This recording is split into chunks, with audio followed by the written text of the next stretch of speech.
Halo teman-teman, saya Laurina Santa Gladys Lumban Tobing dengan NIM D1B0181. Pada video kali ini, saya akan mempresentasikan mengenai mata kuliah Koperasi dan Kelembagaan Agribisnis. Video ini dibuat demi memenuhi ujian akhir semester. Hal yang akan saya bahas yaitu yang pertama mengenai konsep ekonomi dan koperasi. Koperasi diambil dari bahasa Inggris yaitu cooperation yang artinya bekerja sama. Dalam Undang-Undang Nomor 12 Tahun 1967, koperasi memiliki pengertian yaitu organisasi ekonomi rakyat yang berwatak sosial, beranggotakan orang-orang atau badan-badan hukum koperasi yang merupakan tata susunan ekonomi sebagai usaha bersama berdasarkan atas asas kekeluargaan. Dan dalam Undang-Undang Nomor 17 Tahun 2012, koperasi adalah badan usaha yang didirikan oleh orang perseorangan atau badan hukum koperasi dengan pemisahan kekayaan para anggotanya sebagai modal untuk menjalankan usaha yang memenuhi aspirasi dan kebutuhan bersama di bidang ekonomi, sosial, dan budaya sesuai dengan nilai dan prinsip koperasi. Konsep koperasi barat.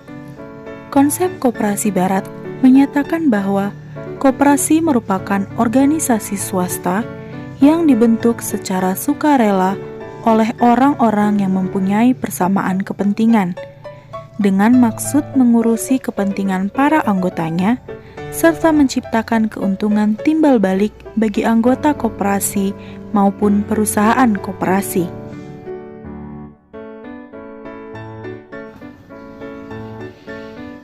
Konsep koperasi sosialis. Konsep koperasi sosialis menyatakan bahwa koperasi direncanakan dan dikendalikan oleh pemerintah dan dibentuk dengan tujuan merasionalkan produksi untuk menunjang perencanaan nasional. Koperasi tidak berdiri sendiri, tetapi merupakan subsistem dari sistem sosialisme untuk mencapai tujuan-tujuan sistem sosialis komunis.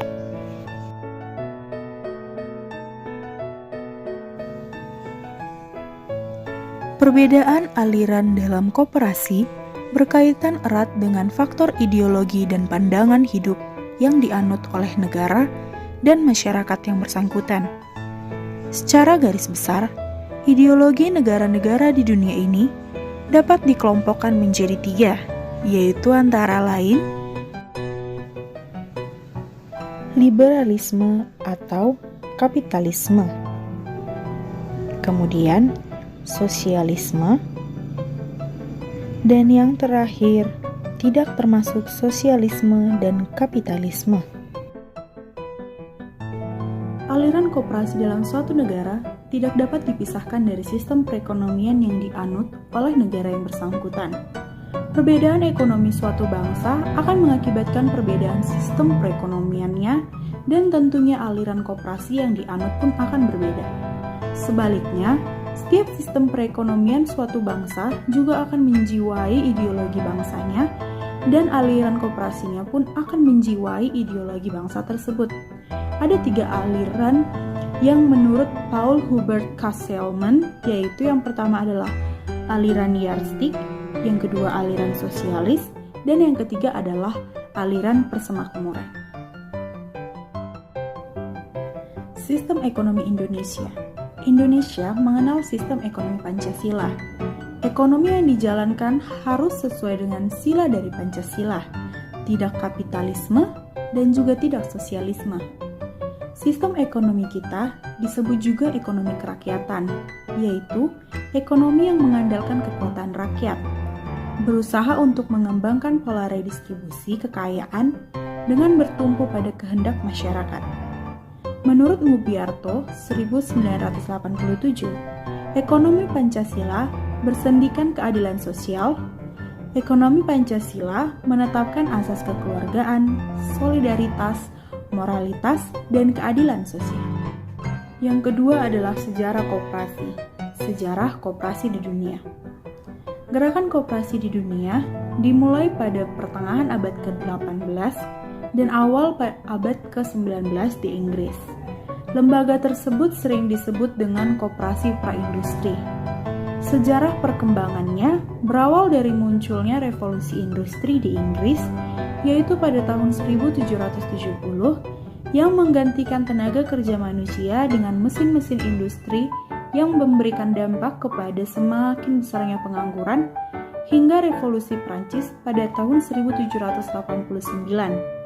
yang awalnya hanya ingin menumbangkan kekuasaan raja yang feodalistik, ternyata memunculkan hegemoni baru oleh kaum kapitalis. Sejarah koperasi di Indonesia dimulai dari usaha kecil yang dilakukan oleh rakyat-rakyat kecil. Di tahun 1908, Dr. Sutomo yang punya peran penting terhadap koperasi mendirikan Budi Utomo. Kemudian, pada tahun 1915, muncullah peraturan tentang koperasi.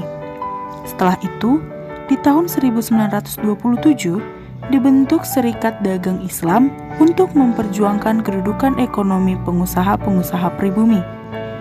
2 tahun kemudian, di tahun 1929, Partai Nasional Indonesia memperjuangkan penyebaran koperasi di Indonesia. Kemudian, Jepang yang menjajah Indonesia pada tahun 1942 mendirikan koperasi yang bernama Kumiyai. 5 tahun kemudian, tepatnya tahun 1947, setelah Indonesia merdeka, Gerakan Koperasi Indonesia mengadakan Kongres Koperasi 9 di Tasik. Pada hari itu, di mana mereka mengadakan kongres tersebut, dicetuskanlah Hari Koperasi Nasional, yaitu yang disahkan pada tanggal 12 Juli. Periode 1960 sampai 1965, pemerintah mengeluarkan Peraturan Nomor 140 tentang penyaluran bahan pokok melalui koperasi. Dengan peraturan ini, maka mulai tumbuhlah koperasi-koperasi konsumsi. Periode 1966 sampai 1998, perkembangan koperasi pada periode ini ditandai dengan 4 tonggak sejarah yang mengembalikan koperasi pada landasan aslinya, yaitu Undang-Undang Dasar 1945, Pasal 33, serta dibangunnya Pusat Latihan Penataran Koperasi atau Puslat Penkop, Lembaga Jaminan Kredit Koperasi atau LJKKK, Badan Usaha Unit Desa atau BUUD, dan Koperasi Unit Desa atau KUD, dan dikeluarkan Undang-Undang Nomor 25 Tahun 1992.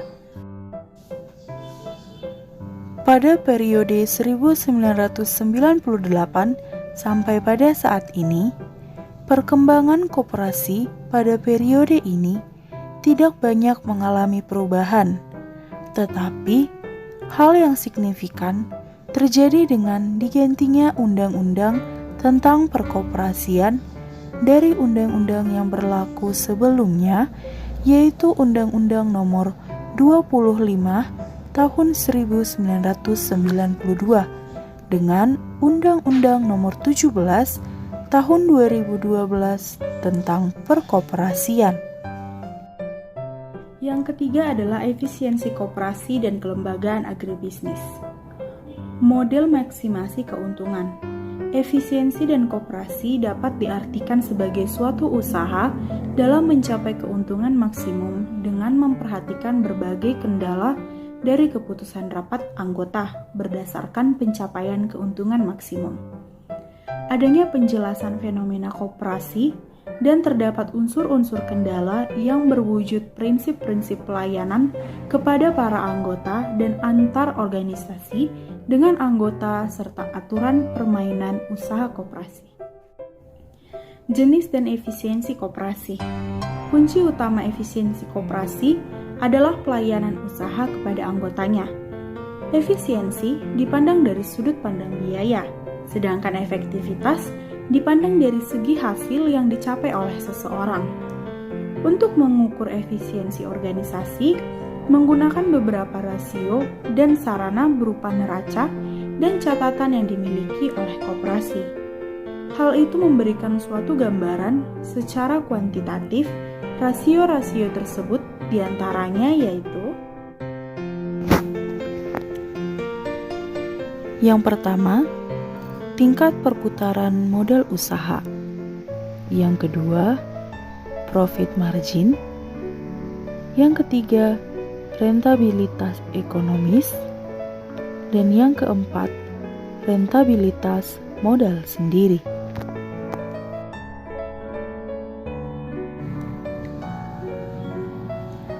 Efisiensi koperasi yang terintegrasi.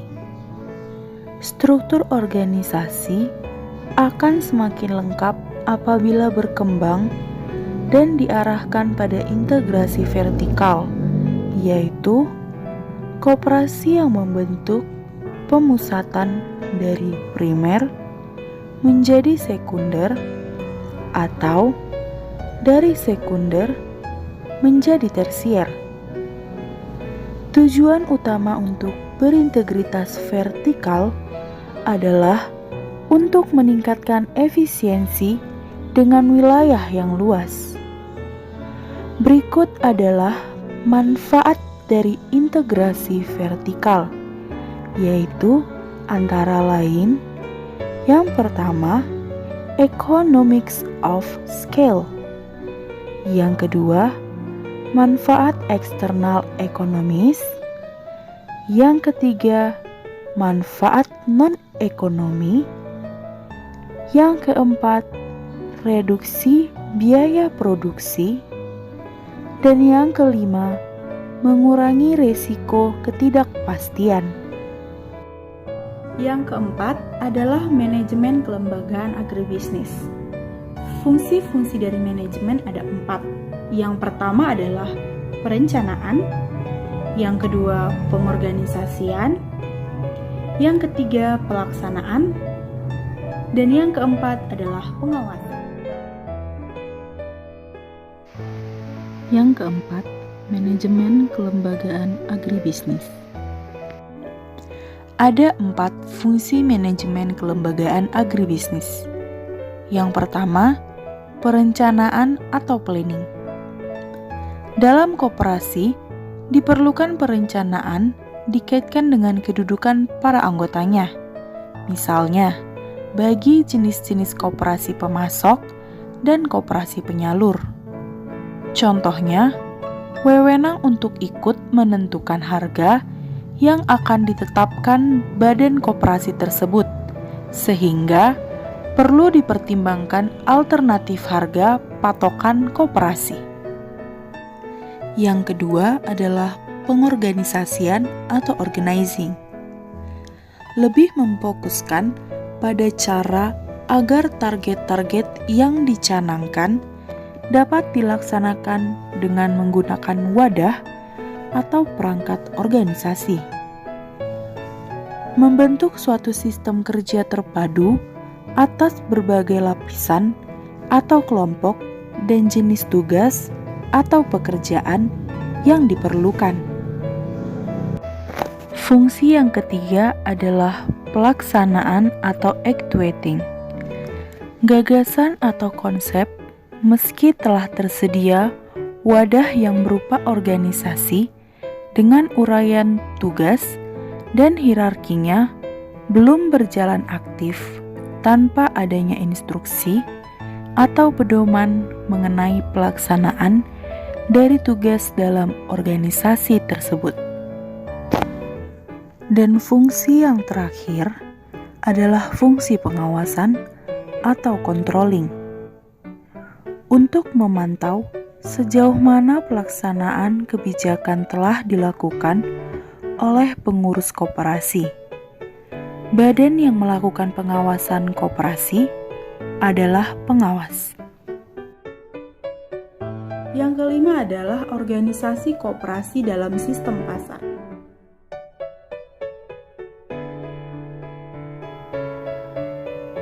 Untuk memenangkan persaingan, koperasi harus mempunyai kemampuan bersaing di pasar. Strategi dan kebijaksanaan yang biasa dilakukan oleh banyak perusahaan non-koperasi harus digunakan oleh koperasi agar mampu meraih target pasar yang dikehendaki. Koperasi harus mampu menggunakan kekuatan-kekuatan yang dimiliki, mampu mencari peluang yang dapat meningkatkan pertumbuhan, memanfaatkan kesempatan-kesempatan yang ada, dan memperbaiki kelemahan-kelemahan yang ada dalam tubuh koperasi.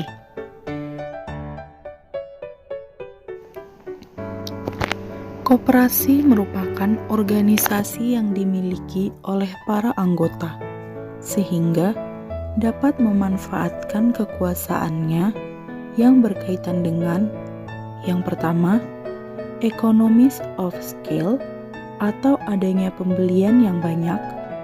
Yang kedua, bargaining position di pasar atau kekuatan dalam penawaran produk. Ketiga, kemampuan dalam menghadapi ketidakpastian atau uncertainty, adanya internal market dan external market, resiko ditanggung bersama.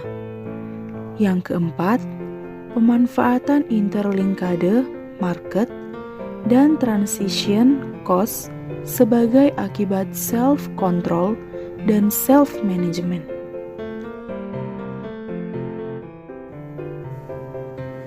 Kelemahan-kelemahan koperasi berdasarkan prinsip-prinsipnya dibagi menjadi 4, yaitu yang pertama, prinsip keanggotaan bersifat terbuka dan sukarela. Ini akan melemahkan permodalan dalam jangka panjang. Yang kedua, prinsip kontrol secara demokratis. Yang ketiga, prinsip pembagian sisa hasil usaha berdasarkan jasa anggota.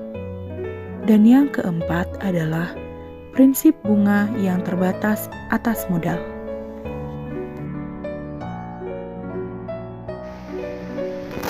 Sasaran integrasi vertikal melalui koperasi. Menurut Porter 1996, integrasi vertikal merupakan kombinasi dari proses-proses produksi, distribusi, dan atau proses ekonomi lainnya yang secara teknologi berbeda dalam batas satu perusahaan tunggal. Manfaat dari integrasi vertikal ada 5. Yang pertama, penghematan atau penekanan biaya dalam produksi. Yang kedua, penghematan atau penekanan biaya dalam penjualan.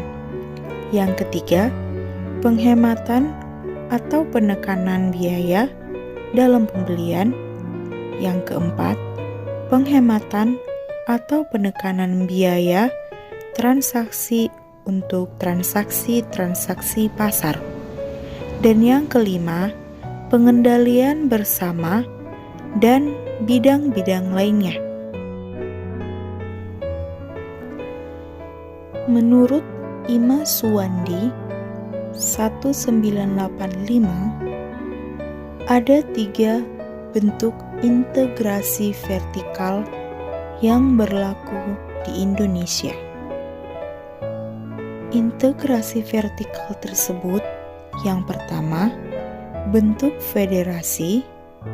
Yang kedua, bentuk pemusatan. Dan yang ketiga adalah bentuk campuran. Bila dilihat dari peranan anggota dalam koperasi yang begitu dominan, maka setiap harga yang akan ditetapkan koperasi harus dibedakan antara harga untuk anggota dan harga untuk non-anggota. Hal ini yang membedakan kebijakan harga di koperasi dengan perusahaan lainnya. Segmen pasar dalam koperasi terbagi menjadi 2, yaitu yang pertama anggota dan yang kedua adalah bukan anggota. Sedangkan perusahaan non-operasi adalah masyarakat umum yang tidak punya kaitan kepemilikan dengan perusahaan tersebut. Bila anggota tersebut dipertimbangkan dalam pengambilan keputusan tentang harga, maka koperasi tidak dapat menentukan harga pada saat keuntungan maksimum. Yang keenam adalah kemitraan dalam usaha agribisnis. Kemitraan adalah kerjasama usaha antara usaha kecil, usaha menengah atau besar, disertai pembimbingan dan pengembangan dengan memperhatikan prinsip saling memerlukan, saling memperkuat, dan saling menguntungkan.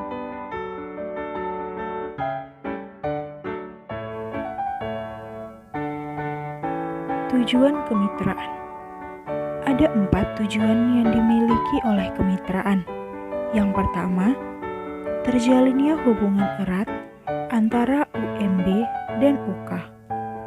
Yang kedua, meningkatnya nilai tambah, efisiensi, dan produktivitas. Yang ketiga, ada alih pengetahuan, keterampilan, dan teknologi. Dan yang terakhir, memperkuat ekonomi.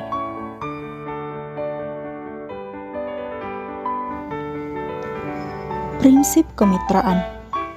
Ada 3 prinsip yang dimiliki oleh kemitraan. Yang pertama, saling membutuhkan. Yang kedua, saling mendukung dan menguatkan. Dan yang ketiga, saling menguntungkan.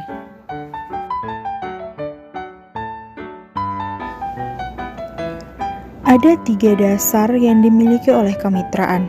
Dasar yang pertama, adanya kebutuhan yang dirasakan oleh pihak yang akan bermitra.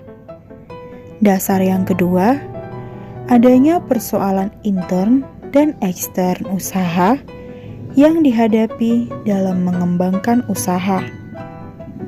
Dasar yang ketiga adalah kegiatan yang dijalankan dapat memberikan manfaat yang nyata dan yang bersifat mutual benefit bagi pihak-pihak yang bermitra.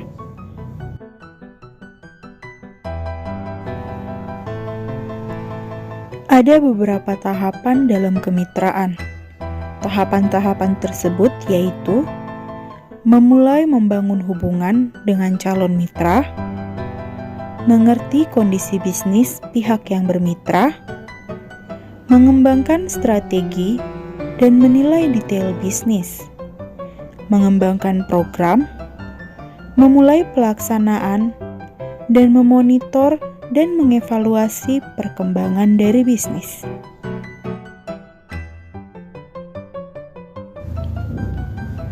Peranan pengusaha menengah besar dalam pola kemitraan.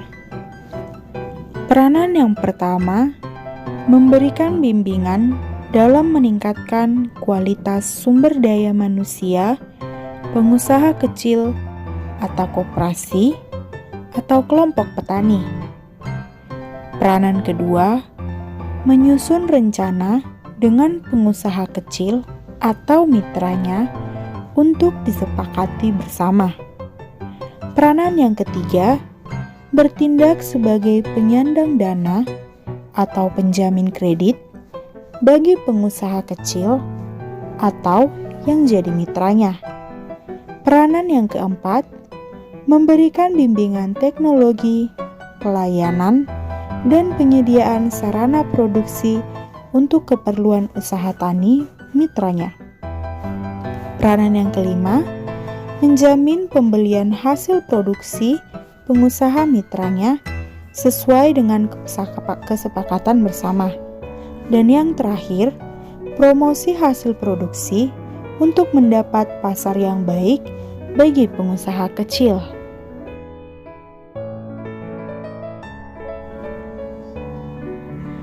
Peranan pengusaha kecil dalam kemitraan.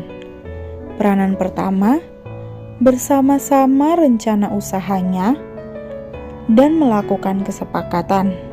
Peranan kedua, menerapkan teknologi dan melaksanakan ketentuan sesuai kesepakatan.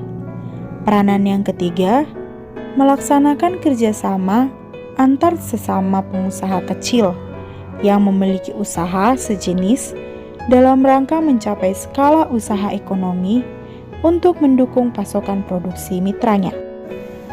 Peranan yang keempat, mengembangkan profesionalisme untuk meningkatkan keterampilan produksi, manajemen, dan lain-lain. Ada beberapa tipe kemitraan. Yang pertama, kemitraan vertikal. UMB menghasilkan bahan baku dan memasok untuk diproses oleh UK. Yang kedua, kemitraan horizontal. UMB sebagai trade atau eksporter dan UK menghasilkan produk yang akan dipasok ke trader. Pola kemitraan. Dalam pedoman kemitraan usaha pertanian yang diterbitkan Departemen Pertanian tahun 1999, terdapat 3 pola kemitraan. Yang pertama, pola PIR, kerjasama antara plasma atau usaha kecil dengan inti atau usaha besar dalam bidang penyediaan sarana produksi, dan pemasaran. Yang kedua, pola pengelolaan. Inti menyediakan sarana produksi untuk plasma dan memasarkan hasil yang diproduksi oleh plasma tanpa melakukan sendiri usaha yang dilakukan oleh usaha kecil. Yang ketiga, pola penghela. Inti hanya membantu dalam pemasaran hasil produksi oleh plasma. Yang ketujuh adalah alat kelengkapan organisasi koperasi. Alat kelengkapan koperasi terdiri dari 3 unsur, yaitu rapat anggota tahunan, pengurus koperasi, dan pengawas koperasi. Dan bila memungkinkan, dapat mengangkat manajer koperasi yang bertugas melaksanakan kegiatan usaha koperasi. Pengurus dan pengawas koperasi adalah anggota yang dipilih melalui rapat anggota tahunan. Sedangkan manajer koperasi adalah tenaga profesional non-anggota. Ada beberapa kekuasaan dalam rapat anggota. Yang pertama adalah menetapkan anggaran dasar koperasi. Yang kedua, menetapkan kebijakan umum di bidang organisasi, manajemen, dan usaha koperasi. Yang ketiga adalah menetapkan pemilihan, pengangkatan, dan penghentian pengurus dan pengawas. Yang keempat adalah menetapkan rencana kerja dan rencana anggaran pendapatan dan belanja koperasi. Yang kelima adalah menetapkan pengesahan pertanggungjawaban pengurus dalam pelaksanaan tugasnya. Dan yang terakhir adalah menetapkan pembagian SHU, menetapkan penggabungan, peleburan, pembagian, dan pembubaran koperasi.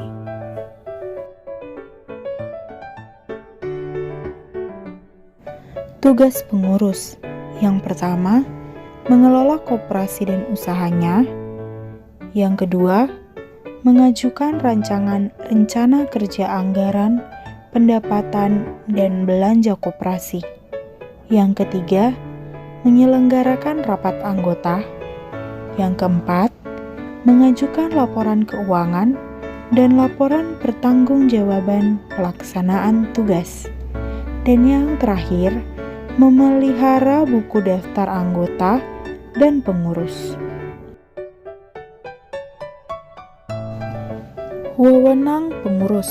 Yang pertama, mewakili koperasi ketika koperasi menghadapi masalah sehingga terlibat dalam urusan hukum di pengadilan. Yang kedua, memutuskan kelayakan penerimaan atau penolakan. Yang ketiga, melakukan tindakan untuk kepentingan koperasi sesuai dengan tanggung jawabnya sebagai pengurus.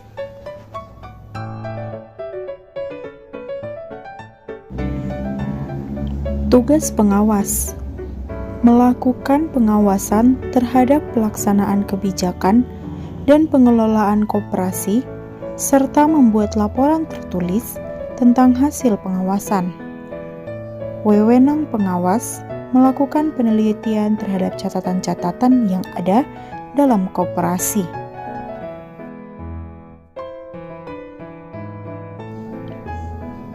Tugas manajer atau pengelola usaha. Yang pertama, melakukan usaha koperasi, mengajukan rancangan rencana anggaran pendapatan dan belanja koperasi kepada pengurus, memberikan pelayanan, membuat studi kelayakan usaha, membuat laporan pengembangan usaha koperasi. Wewenang pengelola usaha, mengangkat dan memberhentikan karyawan, meningkatkan prestasi kerja dari karyawannya. Yang kedelapan adalah organisasi koperasi. Organisasi koperasi adalah suatu cara atau sistem hubungan kerjasama antara orang-orang yang mempunyai kepentingan yang sama dan bermaksud mencapai tujuan yang ditetapkan bersama-sama dalam satu wadah koperasi. Sebagai organisasi koperasi yang bergerak di bidang usaha guna memuaskan kepentingan anggotanya, koperasi mempunyai 5 persyaratan yang harus dipenuhi oleh koperasi. Yang pertama adalah adanya orang atau subjek hukum pendukung hak dan kewajiban. Yang kedua, adanya pengelola, pengurus, dan direksi. Yang ketiga, adanya harta kekayaan yang terpisah atau equity atau permodalan. Yang keempat, adanya kegiatan. Dan yang kelima, adanya aturan main berdasarkan prinsip koperasi. Menurut Undang-Undang Republik Indonesia Nomor 25 Tahun 1922 tentang perkoperasian, bahwa perangkat organisasi terdiri dari rapat anggota, pengurus, dan pengawas. Yang kesembilan adalah koperasi dalam ekonomi mikro. Skema hubungan sektor produsen dengan konsumen. Skema hubungan ini menjelaskan bagaimana mekanisme pasar bekerja. Sektor rumah tangga membeli barang dan jasa dari sektor perusahaan di pasar produk dan sebaliknya. Imbalan sektor perusahaan menerima uang. Dalam arus ini, sektor rumah tangga berperan sebagai pembeli barang dan jasa, sedangkan perusahaan berperan sebagai penjual. Sektor rumah tangga menawarkan faktor produksi yang dimilikinya berupa tanah, tenaga kerja, modal, dan keahlian kepada sektor produsen yang berupa perusahaan. Pada koperasi dikenal 5 aturan penetapan harga dan masing-masing koperasi dapat menggunakan salah satu dari kelima ini sesuai dengan kesepakatan yang ditetapkan bersama oleh para anggota. Yang pertama adalah memaksimumkan profit, yang kedua memaksimumkan output, yang ketiga meminimumkan biaya rata-rata, yang keempat keseimbangan kompetitif, yang kelima memaksimumkan dividen atau SHU per anggota.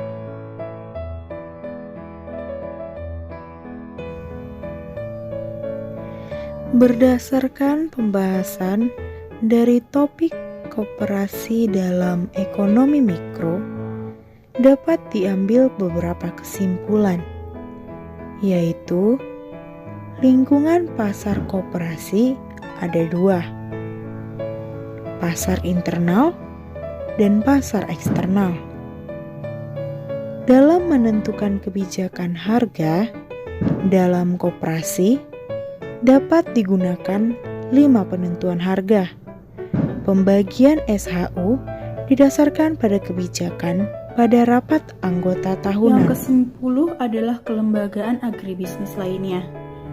Pembagian kelembagaan agribisnis ada kelembagaan usaha tani, kelembagaan pasca panen, kelembagaan pemasaran hasil, dan kelembagaan penunjang. Kelembagaan usaha tani umumnya terdiri dari rumah tangga petani, kelompok tani, dan perusahaan budidaya. Kelembagaan pasca panen umumnya terdiri dari jasa pengolahan hasil, usaha agroindustri. Kelembagaan pemasaran hasil terdiri dari kelembagaan pemasaran di lokasi, kelembagaan pemasaran di luar wilayah, Kelembagaan penunjang umumnya terdiri dari kelembagaan permodalan dan kelembagaan penyuluhan pertanian. Yang ke-11 adalah koperasi dalam pasar oligopoli. Oligopoli adalah struktur pasar di mana hanya ada beberapa perusahaan atau penjual yang menguasai pasar, baik secara independen atau sendiri-sendiri maupun secara diam-diam bekerja sama. Selalu ada rintangan masuk pasar, reaksi persaingan terhadap keputusan harga dan output merupakan kunci utama dengan model oligopoli. Integrasi vertikal merupakan alternatif untuk meningkatkan efisiensi, menghindari persaingan yang ketat antar penjual. Persaingan dalam oligopoli tergantung antar penjualnya. Terdapat dua strategi dasar terbuka untuk koperasi dalam pasar oligopoli, yaitu strategi harga dan strategi non-harga. Yang ke-12 adalah teori biaya transaksi. Biaya transaksi adalah biaya yang harus ditanggung oleh pihak-pihak yang melakukan pertukaran dalam dunia yang informasinya tidak sempurna. Banyak aktor yang berperilaku oportunistik dan rasionalitas para pelakunya terbatas. Biaya transaksi akan terdiri atas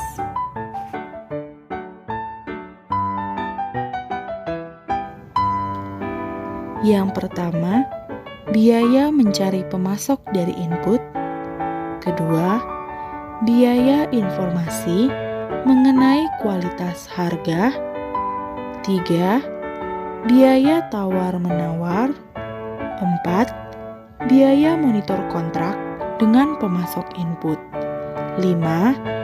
Biaya legal jika kontrak dilanggar dan kerugian yang mungkin timbul sebagai akibat investasi pada aset yang khusus atau aset yang mempunyai kisaran banyak. Contoh kasus faktor yang mempengaruhi tinggi rendahnya biaya transaksi nasabah di sektor finansial, struktur kepemilikan bank, besarnya kredit yang diterima oleh nasabah, suku bunga yang ditetapkan oleh bank, jarak rumah tinggal dan atau tempat kerja nasabah dengan bank, frekuensi kontrak sebagai manifestasi dari reputasi, lama kontrak, dan tipe kolateral. Yang ke-13 adalah laporan keuangan koperasi. Tujuan untuk menyediakan informasi yang berguna bagi pemakai utama dan pemakai lainnya. Beberapa hal yang dapat diinformasikan oleh laporan keuangan adalah yang pertama, prestasi keuangan koperasi dalam suatu periode. Yang kedua, transaksi, kejadian, dan keadaan yang mengubah sumber. Yang ketiga adalah daya ekonomis, kewajiban, dan kekayaan bersih dalam suatu periode. Dan yang keempat adalah informasi penting lainnya yang mungkin mempengaruhi likuiditas dan solvabilitas koperasi. Demikian materi saya yang telah saya sampaikan mengenai koperasi dan kelembagaan agribisnis. Semoga materi yang saya sampaikan sudah cukup jelas dan mudah dipahami. Sekian informasi dari saya tutup video ini. Saya Laurina Santa Gladys Lumbantobing mengucapkan terima kasih.